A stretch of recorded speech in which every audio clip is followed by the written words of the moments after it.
first, live, local. This is Fox 12 Now.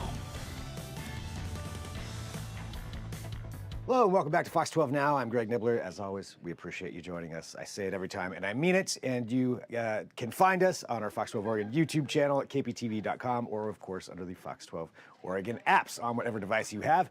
And if you do watch this show, you know on Thursdays we are joined by Eric Goranson from Around the House Northwest. Always great to have Eric here on the show with us, and always giving out some advice. I think this one is, again, I mean, I say this every week, but advice that a lot of people can use, and something that's very pertinent right now before we start getting cold weather, and that's those fall roof maintenance tips and tricks. Man, your roof takes a beating, especially this time of year, right? Where we're getting the rain, the wind, all the stuff falling off the trees, whatever else is going on. It's just getting beat up. And if we don't maintain it and keep an eye on it, it's not going to last as long as you think. And that gets super expensive when you have to go replace it prematurely. Yeah, it's something that is not fun to think about, but not fun to have to do all the time, but definitely way better than having to replace something early. Oh, man. I mean, I think the average roof out there right now in the Pacific Northwest for an average home is in that $30,000 to $40,000 range to replace it. So it can be a lot of money to do it, you know, and that's the thing is you need to maintain it. It's just like changing oil in your car. You got to use stuff to keep it looking good. And I'm not talking about going up there with a pressure washer and taking half the roof material off of it and ruining a roof, because that's the easy way to do it. There's a lot of companies that can come help you do some of this stuff, but let's talk about safety first with this. You really have to have somebody up on that roof once or twice a year, not county inspecting after storms and things like that. And maybe that's you, maybe it's not you. If you're not comfortable getting on the roof, if you don't have a fall protection harness and some loops that you've installed up there correctly, maybe you have your favorite professional that'll go up and do it for you. Yeah, that's one of those times where it might just be worth it, especially if it's all wet and things are slick, and if you don't know what you're doing, and I'm talking about myself mainly, it terrifies me. Oh, and it should. I mean, there's plenty of people that get hurt and killed coming off their roofs every year. So it's a common thing to happen. But around here, we have roofs that love to grow moss, and that moss ends up getting in there and degrading the shingle. And you really got to take care of it. And there's a couple ways to do it. You can go out and buy the chemicals that are powder, and you can go across and sprinkle that across either the whole roof surface, or if you're just doing maintenance, you can do it right across the ridge of the top of the area, so the water, when it rains, can wash it down. Or if you've got a really bad one, sometimes you can call up some of these soft wash guys that get up there with more of a hose and a soft bristle brush and get up there and really clean it. And many times they'll go up there, kill it, you know, and make sure they put the stuff on it. They'll come back in a month or two and really scrub it down to get it off of there. That way you don't have a surface, because all that moss is just eating into it. And when it comes off, it's taking the granules and the tar with it, which is never good. Yeah, so get something up there, get that taken care of, get that moss off of there. And, you know, one of the things, there's a common misconception, too, that people go, oh, I'll just let my insurance company deal with it. The problem we have is there's a lot of little sticks coming in the mud here with the insurance companies on this, because here's what happens. If you have a 20-year roof and you're at 20 years, the insurance company can go, yeah, you had storm damage, but we're going to pay you a few $1,000 because you're at year 20 on a 20-year roof. And so it's past its lifetime. So roof company, you know, your insurance isn't going to cover maintenance, and it's not going to cover damage on something that was well past its lifetime. So it's in your best interest to keep an eye on it and take care of it. That is good to know. So, of course, that would make sense that the insurance company is going to find that way. But that's something really important I think everybody should think about. Yeah, I mean, nothing against the insurance companies. Yeah, they can be hard to deal with, but they're a business. They're not a nonprofit. Their job is to stay in business for another year. So if you're giving them a reason to fight about something, you know, if you didn't maintain it, guess what? They're going to get you on it. It's just how it works. Yep. So good to know there. So make sure that you're keeping that up to date. Now, there's a lot of people that will go out there and they'll get a drone, they'll go up and do it, and that's okay. I mean, it's not bad for checking for damage, but really what you want is somebody to go walking across that roof, take a look at it, see what's going on, because, you know, many times, especially if you have just kind of like the basic roofing, that 3-tab that's really flat, not the architectural stuff that looks like slate or whatever, but that 3-tab stuff, what can happen is here in our Pacific Northwest, the rains will come in, blow up, it'll lift the shingle up, it'll get behind it, and then it'll kind of rot out the surface below it because it's getting underneath it, especially with a roof that's over 15 years old. So many times what happens is the shingle looks good because it lays back down when the wind's not blowing. But all of a sudden you're walking across, you're like, wow, that's a little spongy. And so you've got water damage coming underneath it. So one, make sure your roof looks good. But once or twice a year, stick your head up in that attic space and take a look around with the flashlight and make sure you don't have any slow leaks. Because what can happen is you can have a small leak. Maybe it's running down a rafter or anything like that, and it's just getting that insulation wet. And what happens so many times is you won't even see it in the drywall down below, but that'll get wet, and all of a sudden you get a piece of roof, a piece of sheetrock dropping into the living room or bedroom because it got wet, and it overpowered the handful of screws that were holding it up there. And then you got a bigger mess, and now you might have mold and roof damage that you're dealing with. So make sure you check that stuff out. It doesn't take much damage to a roof to get it to leak. Yeah. All right. So these are all important things to be checking right now. And another issue too is that you see people out there that maybe haven't hired licensed, bonded, and insured contractors to come out and do it. And the thing is when you have a roof replaced, you want to make sure, one, you've got the right people up there doing it. We've talked about that with the how to hire a contractor, but these days it's even more important because we have roof systems.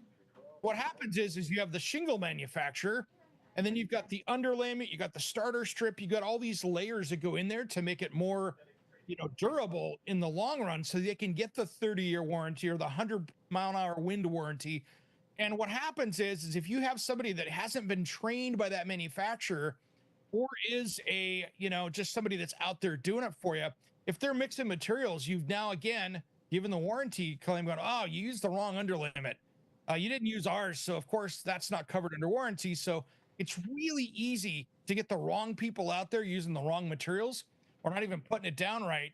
And you spend a ton of money on it, but now it's not covered. So make sure when you're out there shopping for people that they're certified of the brand that they're doing, no matter what brand you're working with. And there's a handful of them here in the Pacific Northwest that are big brands, but make sure that they're trained in that. So that way you get the kind of the blessing from the manufacturer to make sure that that issue isn't another one. Yeah, definitely want to make sure that everything's going to be covered under warranty, no matter what, and worth taking that time to do that. This is some great advice. What else should people do? Keeping track with your insurance company on what your roof coverages are, because I tell you what, they're changing all the time. And so take a look, read your insurance coverage, get that packet of paperwork they mailed to you, or that's sitting in your spam bin of your email box, and see what they cover for that, and make sure you understand it. So if we get one of our big windstorms, or ice storms or something like that where we have damage, you kind of know what's covered and what's not, so you can make the best choices from that as well.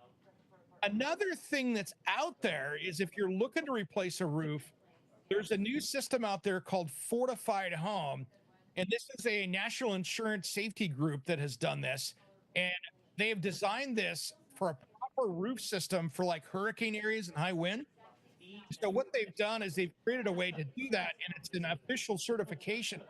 And what they do is they inspect it. They give you a receipt, basically a thing saying, hey, you have a fortified roof. And that fortified roof you can then take over to your insurance company and go, hey, I got the fortified system. I want a discount. And many of them will reduce your rates on your homeowner insurance because they go, oh, wow, you went the extra mile to get that done. And it's funny, a lot of that stuff now in like Florida in your hurricane areas is building code. But here in the Pacific Northwest, even though we can get hurricane force winds, that's nowhere near building code. So we're a little bit behind on that. So that's another way to do it. You pay a little bit more, but one, it'll save you a ton of money and less damage. And you might not have to move out of your house after a windstorm that gets damaged. And two, it can save you some money on the insurance. All right. So again, it's worth paying a little bit extra sometimes to get that what better they stuff. do is they put a waterproof, basically they'll put a waterproof area down beneath the shingles. And so when they put down the plywood, they seal the plywood off, and they use ring shank nails so the wind won't lift up plywood. And then they have it in case the shingles blow off, that it's still waterproof underneath it. So you could lose a bunch of shingles, but you still don't have a wet house. And so it's a great insurance coverage for yourself, so you don't have house damage. Nice. All right. Well, some great advice there that people can follow. Anything else, or should we talk about this week's episode? Yeah, one little caveat with those guys. They actually have in South Carolina, I believe, they actually have a wind tunnel test. They'll build 3 or 4 homes in it, completely out, spend 5 minutes, and they turn on the hurricane force winds to test it. And so they do that with that and wildfires. So it's an insurance-based, the insurance companies pay these guys to do these tests so they can reduce their risk and put all these building materials in together to work it. So it's kind of the best of both worlds as far as durability, and it means it's going to last longer. Nice. All right. So good advice there, and everybody can share this segment as well to anybody that you know who has a home, who needs to be thinking about all of this stuff. Let's talk about Around the House Northwest for this week's episode. Oh man, we have got a great one coming up. This is kind of our Thanksgiving episode, shall we call it. So we've got an amazing house that you don't want to miss. This is probably my favorite house that I've seen yet. I mean, and it is that stunning. And we'll leave it at that because I want you to watch that. But we do some serious cooking on this. So I got my buddy Jimbo Haas and Cajun Keith that came up from Baton Rouge, and we did some cooking in my outdoor kitchen. So we made Thanksgiving turkey sliders. Oh, that's a couple of the butterball, turkey breasts, put them on the rotisserie on my barbecue, covered them with Cajun seasoning and cooked that. And then we took the little Hawaiian rolls, yeah. And we put down a little cranberry. We made our own stuffing. And then we put on the roast turkey that was amazing. And then a little Gruyere cheese. And it was like turkey in a bite. That sounds... We did barbecue Cajun oyster sliders kind of as a thing as well to, on the barbecue. So we had a Cajun Thanksgiving and we cooked that up. So that'll be on this show as well. That sounds so good. I want that right now. It was awesome. It was one of my favorite shoots because you're feeding yourself as you're going. So it was a good.